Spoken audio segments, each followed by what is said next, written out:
Hindenburg ने इसलिए अपना नाम भी इसी हादसे के ऊपर रखा है, हिंडनबर्ग रिसर्च ऑर्गेनाइजेशन, जो कि दावा करता है कि हम इंसानी हादसों के ऊपर रिसर्च करते हैं और उनको इनमें क्या लॉस हुआ, कैसे क्या हुआ, मतलब सब कुछ वो सिस्टम सेट करते हैं अपना।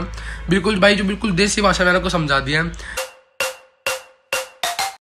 Good morning guys, welcome back to my channel. स्वागत है आपका मेरे चैनल में एक नई दिन के साथ और एक नई मुस्कान के साथ। तो गाइस वेलकम कीजिए अपने आप का फिर से मेरी लाइफ में, जो कि बहुत ही अच्छी बात है। आप लोग आते तो मुझे बहुत अच्छा लगता है।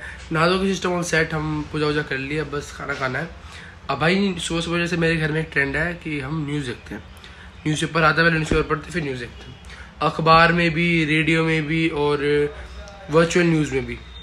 भाई एक चीज़ भरी पड़ी है। कल जैसे आपने मोदी जी की अगर स्पीच सुनी तो पार्लियामेंट में भी एक ही चीज़ की और बहस हुई। जो अपोजिशन पार्टीज़ हैं वो मोदी जी को एक चीज़ पे फोर्स करे कि आप इस पे बात करो, इस पे बात करो। वो है अडानी, जो कि भाई कोई टॉपिक नहीं है, वो बंदा अपने लाइफ में सॉर्टेड है, उसे कोई लॉस नहीं हुआ, कोई कुछ। हाँ बिजनेस है, अप डाउन चलते हैं, होता है, पर वो जिस वजह से है ना, वो हिंडनबर्ग कंपनी। अब जिस भाई को नहीं पता हिंडनबर्ग क्या है तो भाई पहले वो समझ लो हिंडनबर्ग क्या है। हिंडनबर्ग गाइस बेसिकली कंपनी है जो अमेरिकन बेस्ड रिसर्च कंपनी है, जो कि दावा करती है कि हम कंपनी का फाइनेंशियल स्टेटस, उसका डेट ट्रैप, वो कितने कर्ज में है, उसमें अनस्टेबल फाइनेंशियल कंडीशंस क्या है, वो हम जो उस कंपनी के इन्वेस्टर्स हैं उनके सामने लेके आते हैं। तो बेसिकली जो फालतू फंड की रिसर्च है वो है हिंडनबर्ग की कंपनी करती है।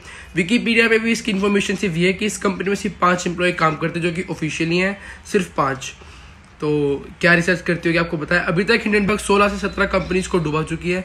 ऐसा माना जाता है कि जिसके बारे में भी हिंडनबर्ग की कंपनी रिसर्च करती है, जिस भी कंपनी के बारे में, जिस किसी भी देश की, उसके शेयर में भारी गिरावट देखी जाती है। जैसे कि अभी इंडिया में भी देख रहे हैं कि जो एक ग्रुप है, बड़ा ग्रुप है, उसको कैसे हिंडनबर्ग ने डिस्ट्रॉय कर दिया, शेयर की वैल्यू कितनी कम आ चुकी है। और हिंडनबर्ग का दावा है कि वो शॉर्ट सेलिंग भी करती है। अब मेरे भाई को शॉर्ट सेलिंग का प्रोसेस नहीं पता शेयर मार्केट में, कोई नहीं, तुम्हारा भाई बैठे, मैं बताता हूँ क्या होती है शॉर्ट सेलिंग। शॉर्ट सेलिंग एक ऐसा प्रोसेस है जिससे ज़्यादातर प्रेडिक्शन क्या होती है शेयर मार्केट में कि कितना शेयर का प्राइस ऊपर जाएगा, उससे जो ब्रोकर है और जो इन्वेस्टर्स हैं उनको प्रॉफिट होता है। पर शॉर्ट सेलिंग एक बहुत ज़्यादा रिस्की और एक मतलब कहते हैं ना दिमाग वाला काम है कि शेयर का प्राइस कितना नीचे आएगा उससे प्रॉफिट होगा। ये शॉर्ट सेलिंग का बेसिक प्रोसेस है। मैंने आपको अपनी देसी भाषा में समझा दिया है। जैसे आपने कोई शेयर खरीदा 100 रुपये का और आपने उसके 10 शेयर, उस शेयर का, मैं किसी कंपनी का नाम नहीं लूँगा कि भाई काम को तुम बोलो कि भाई तुम इस कंपनी का नाम क्यों ले रहे हो। कंपनी है XYZ कंपनी का आपने शेयर खरीदा 100 रुपये का एक शेयर, आपने 10 शेयर बेच दिए, कितने के बिके, 1000 रुपये के। फिर भाव गिरा नीचे, उसी कंपनी का है जो XYZ कंपनी का भाव गिरा नीचे, एक शेयर की प्राइस हो गया 80 रुपये। आपने 80 रुपये में फिर से वो शेयर खरीद लिया, प्रॉफिट कितना हुआ, 200 रुपये का। 1000 का बेचा, 800 में खरीदा, 200 रुपये का प्रॉफिट। इसे कहते हैं शॉर्ट सेलिंग। देसी भाषा में बिल्कुल सिंपल लोकल भाषा में आपको समझा दिया है कि शॉर्ट सेलिंग क्या है। ठीक है, शॉर्ट सेलिंग का प्रोसेस तो आशा करता हूँ कि आपने समझ लिया होगा।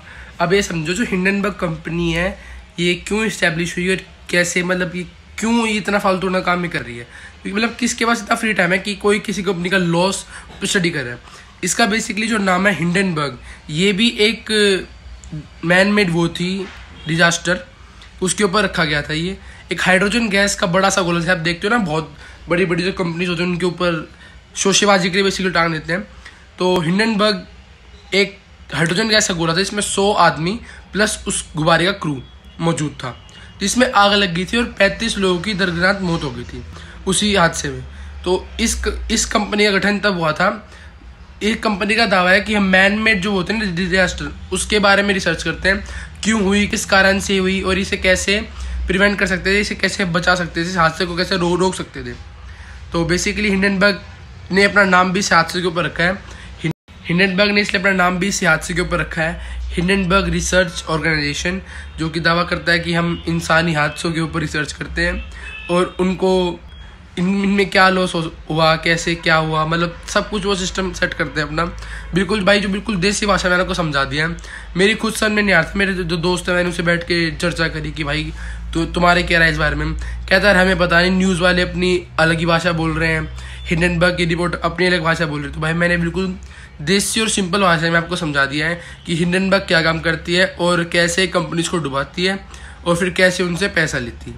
जितना उस कंपनी का स्टॉक नीचे गिरेगा, जिसके बारे में हिंडनबर्ग ने रिसर्च करी है, उतना हिंडनबर्ग को प्रॉफिट होगा। अब जैसे XYZ कंपनी के स्टॉक कभी आपको पता है नीचे गिर रहे हैं, और हिंडनबर्ग ने उसके बारे में रिसर्च करी है हिंदुस्तान में आके, तो हिंडनबर्ग को उतना ही प्रॉफिट हो रहा है, उस XYZ कंपनी को उतना ही लॉस हो रहा है। तो अगर आपको वीडियो अच्छी लगे तो लाइक, कमेंट, सब्सक्राइब जरूर करें।